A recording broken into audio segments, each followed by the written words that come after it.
Avant tout, abonnez-vous sur notre chaîne et partagez nos vidéos.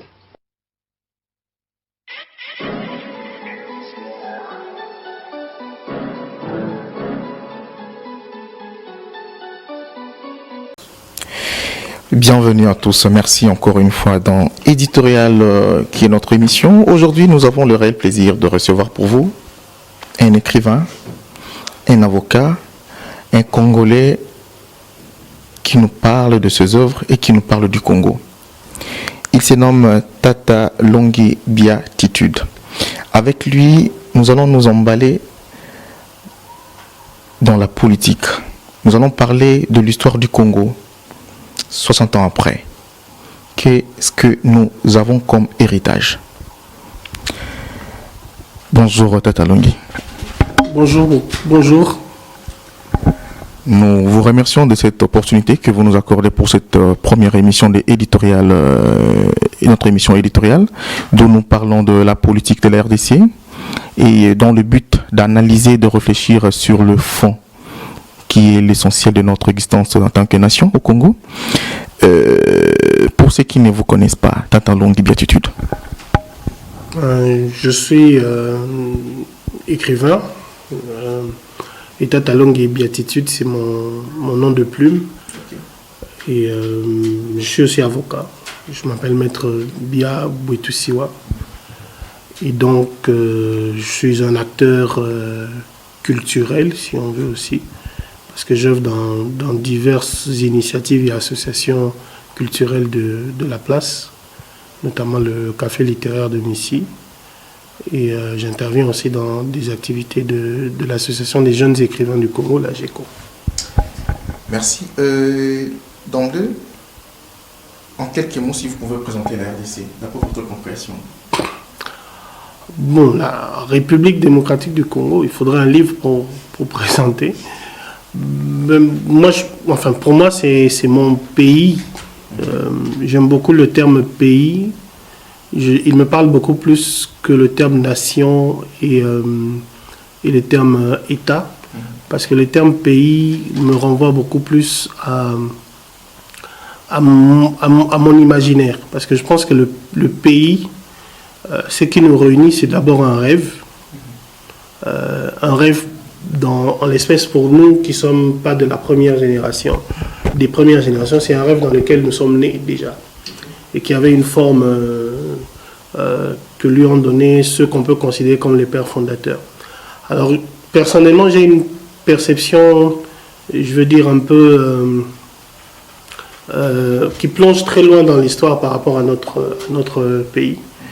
Parce que je considère que le Congo moderne, il y a un Congo moderne et un Congo historique. Le Congo moderne est né plus ou moins, on va dire, pendant la colonisation. Mais je suis de ceux qui pensent qu'il n'est pas né du fait de la colonisation. Le Congo moderne, celui que nous construisons encore aujourd'hui, est né en réaction à la colonisation. C'est la réaction à la colonisation. Le désir de vivre ensemble est né du désir d'être libre ensemble. Et donc, c'est ce désir d'être libre ensemble qui a uni les forces congolaises qui se sont manifestées notamment, on va dire de manière concrète à partir de 1956 avec la rédaction des manifestes de la conscience africaine, mais ensuite le manifeste en réponse de la BACO, mais avec le point d'orgue, cet événement qui a été le 4 janvier 1959, qui bien que fortuit, a été, je crois, le signal un peu pour tout le monde que plus rien ne pouvait être comme avant, aussi bien pour le colon que pour les Congolais eux-mêmes. Et donc, moi, c'est ce Congo moderne qui, je pense qu'il est né là. Et donc, moi, je m'insurge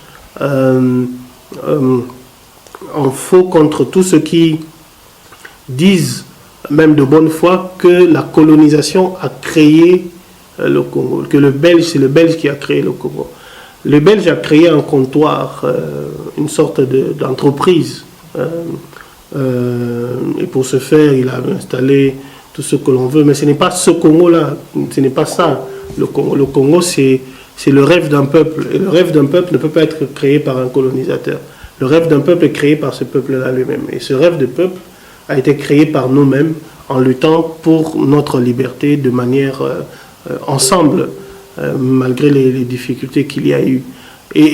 Mais je dis, il y a le Congo historique parce que le fait Congo n'est pas né de la colonisation. En fait, la colonisation est un accélérateur d'histoire parce que le fait Congo a existé avant, parce que le Congo, c'est des peuples. C'est vrai que le Congo, avec les limites que nous avons ici, n'existait pas avant la colonisation, mais ce n'est pas le plus important, les limites, parce que les limites dans l'histoire, ça bouge, ça change, en fait. Mais les peuples qui composent le Congo ont existé avant. Et notre histoire, nous devons la puiser là-bas, dans tous ces peuples qui ont existé avant et qui composent le Congo aujourd'hui.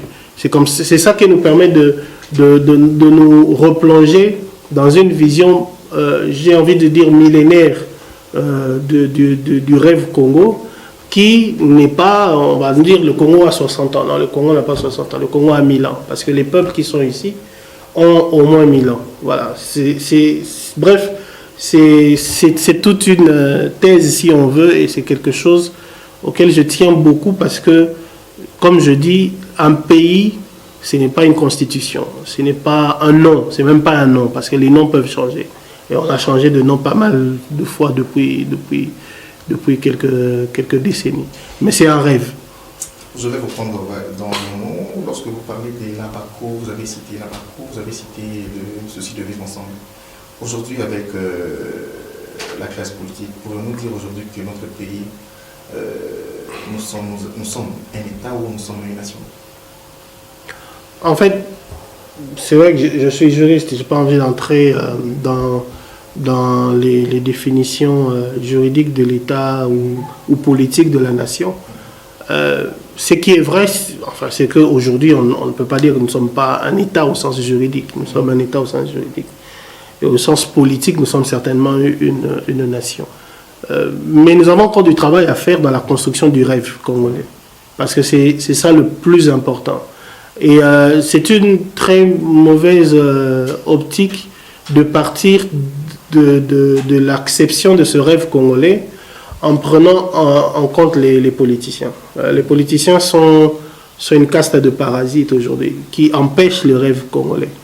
C'est l'obstacle au rêve congolais. C'est vraiment ce qu'il faut combattre pour atteindre le rêve congolais. Et ça, c'est pris globalement, entièrement, opposition. Parce qu'en fait, je ne sais même pas si on a une opposition. On a un pouvoir, une opposition et des positions entre les deux. On ne sait pas très bien qui sont... Donc ce rêve-là dépasse ce que les politiciens font. Ce rêve, il se vit au quotidien parce que nous sommes dans un pays où quand même on parle de balkanisation depuis 1960. Je suppose, c'est vrai que c'est un peu fantasmé tout ça, mais je suppose qu'il y a quand même une base de vérité à ces tentatives de balkanisation. Mais n'empêche que ça n'a pas marché depuis. Parce que chaque fois que... En fait, on est tout le temps en train de se disputer plus ou moins ici, mais chaque fois que les étrangers veulent en profiter pour ceci, on a toujours montré qu'on a envie d'être ensemble, qu'on se considère vraiment comme un peuple. Nous avons déjà construit une partie de notre imaginaire ensemble. 2 Congolais qui se retrouvent aujourd'hui à l'étranger, un Quinois et un Louchois et un Boyomé qui se retrouvent à l'étranger dans un train et qui se reconnaissent, ont des choses à partager. Ils ont un imaginaire à partager. C'est déjà ça le Congo. Mais c'est surtout ça qu'il faut... Enfin, c'est aussi ça qu'il faut construire parce qu'évidemment, on ne va pas nier que le côté pratique, terre-à-terre, administratif, a aussi son importance. Une autre question, pourrions-nous, Frantz Fanon a signifié dans ses textes que le Congo, l'Afrique a la forme de revers, dont le Congo et la cachette. Pourrions-nous dire aujourd'hui que la RDC est un géant inconscient et cette inconscience, elle se représente par quel type dans les politiques, les musiciens, la population ou les religieux? Alors, est-ce que nous sommes inconscients de... Oui, oui, bien sûr, nous sommes inconscients. Et déjà, nous sommes inconscients de notre place dans l'histoire du monde, de l'Afrique et dans notre propre histoire.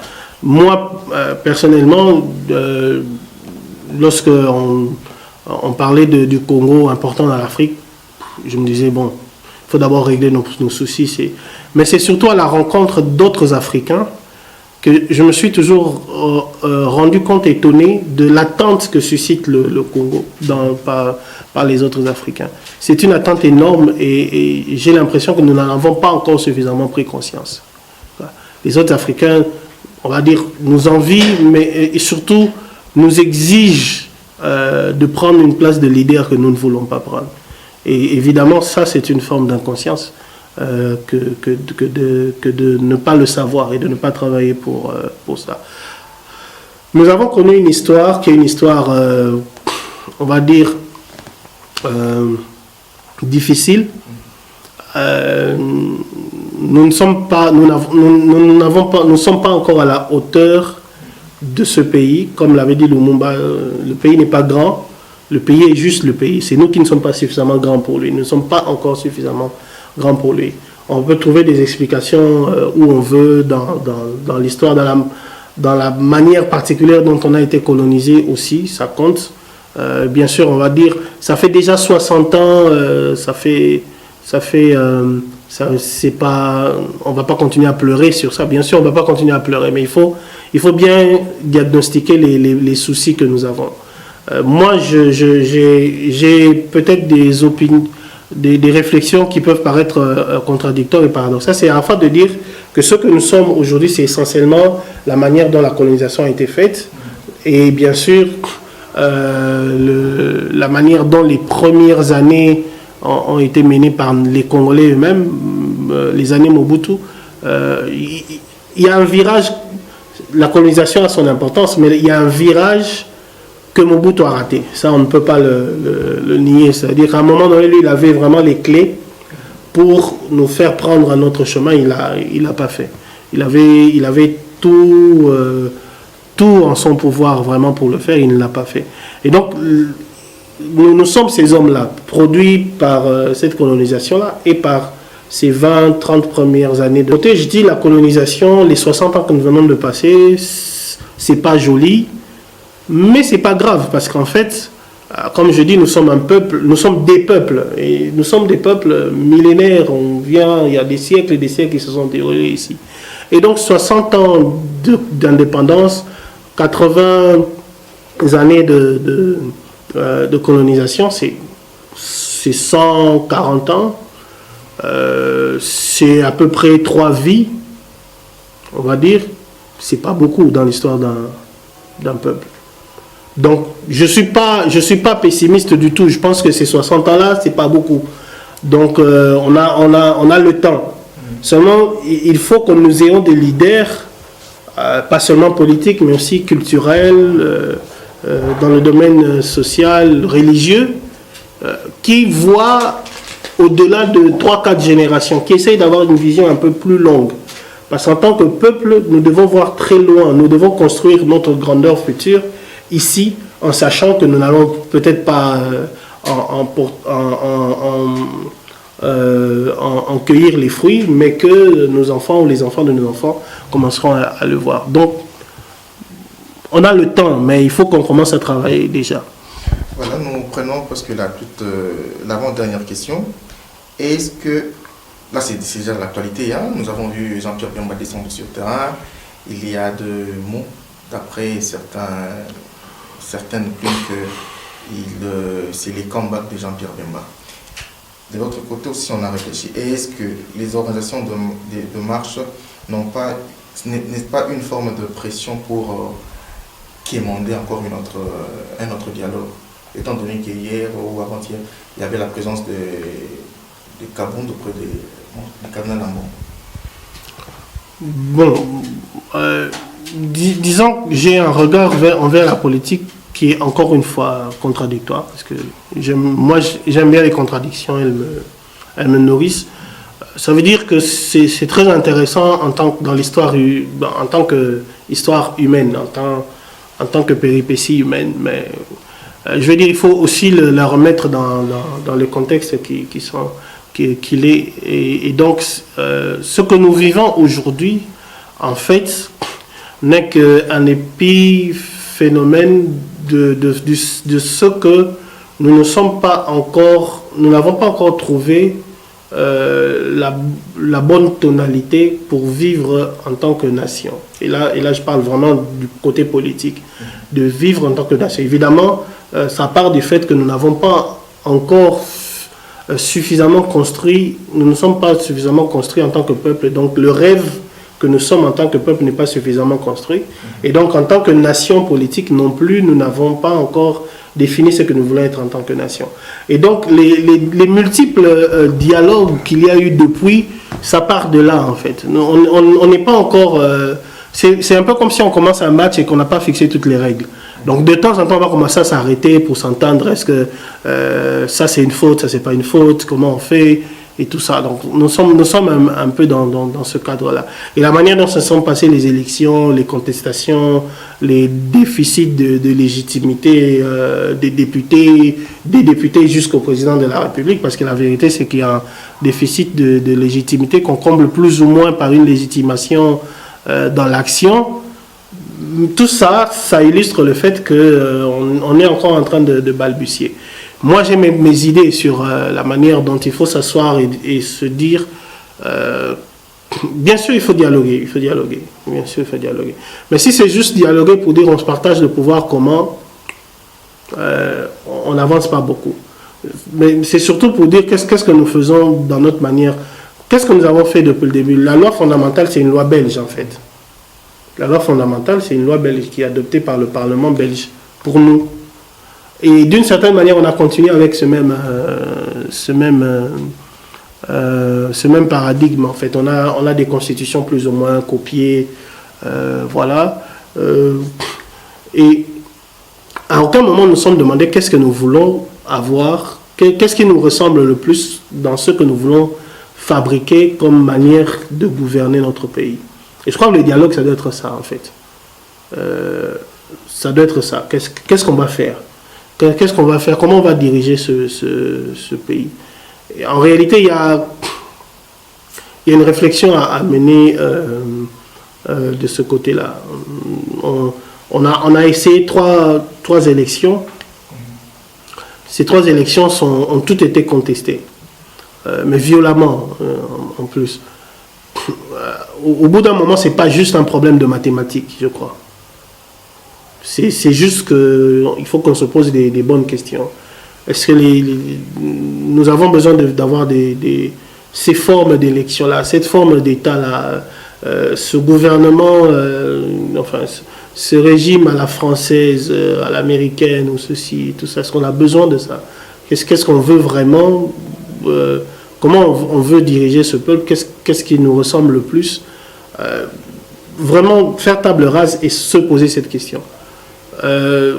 Tant qu'on ne va pas vraiment le faire de manière ça va se faire par à-coup, et donc on aura des petits dialogues de temps en temps, parce que la vérité, c'est qu'on a l'impression, moi j'ai l'impression que on a beaucoup vécu de transition depuis l'indépendance.